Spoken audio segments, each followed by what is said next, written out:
never came out with a sword of murder.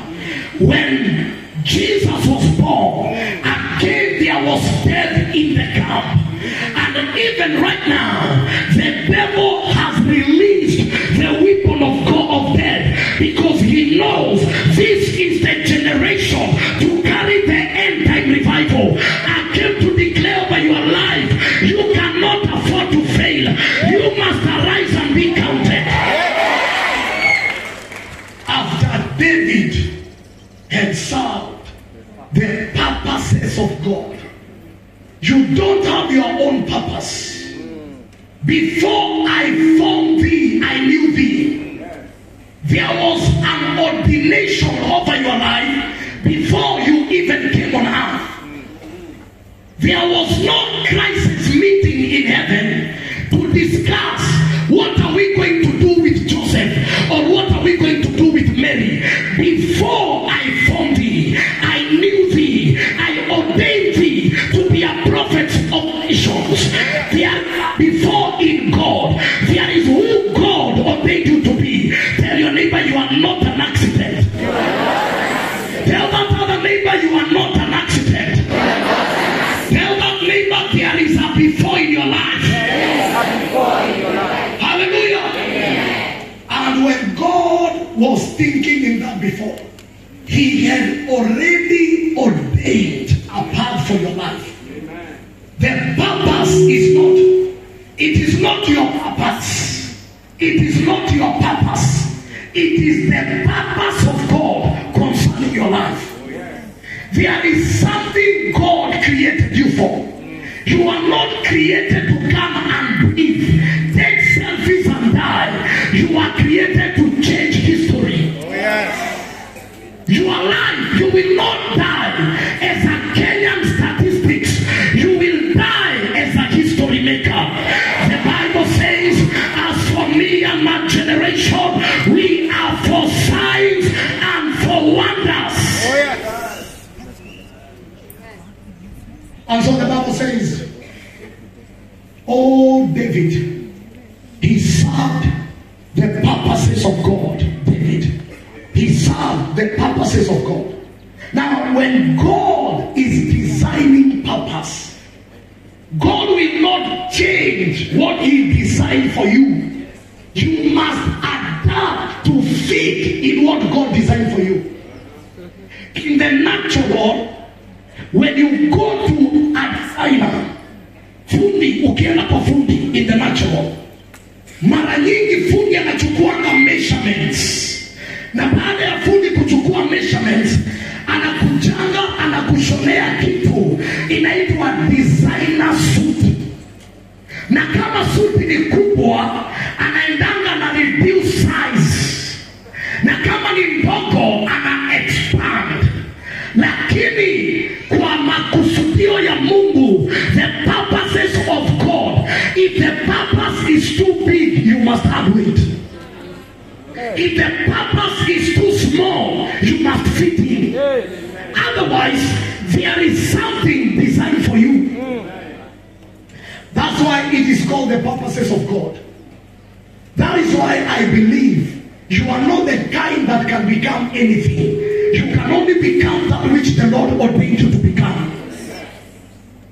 You are not the type that can become another student. You are the type that will become a student in Christ.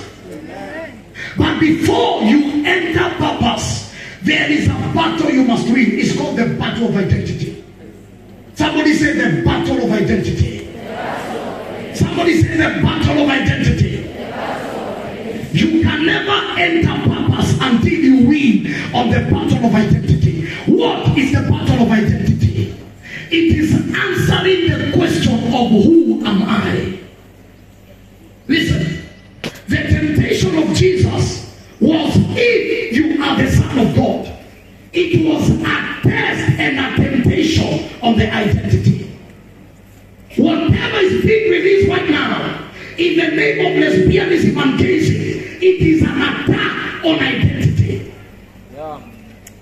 And you can never answer the call of purpose with the wrong identity.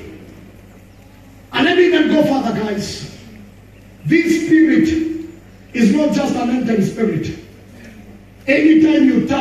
about male and female, you are touching on the image of God. The Bible says, and God created man in his own image. Male and female, created he, him, created he, them.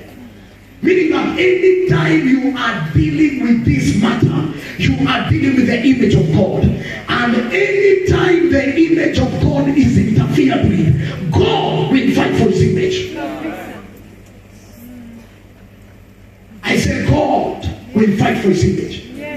And that is why the devil knows, if I release this as an end-time spirit, judgment will come. Judgment will come. So the first battle over every young person is the battle of identity. Somebody say identity. Somebody say identity. And identity is who you are. Purpose is why am I here. Potential is what can I do. I'll repeat. Identity is when you answer the question, who am I? Purpose is when you answer the question, why am I here? Potential is when you answer the question, what can I do? And unless a man answers those three questions, he's doomed in life. Who am I? Why am I here? And what can I do? But you can never answer the question of what can I do and the question of why am I here until you answer the question of who am I. The attack among young people is an attack on identity. That is why drugs are released to fight your identity. No one was born as an addict. No one was born masturbating. No one was born watching pornography. You are born sober, but there are arrows released to attack your identity. And there is something you need to fight for, is your identity. Because you can never function in purpose until you win the battle of identity. When you succeed in identity, you will be functional in purpose and you will be operational in destiny. When your identity is attacked, you will abort your purpose and you will destroy your destiny. So the devil will not fight you in the purpose level. The devil will fight you in the identity level.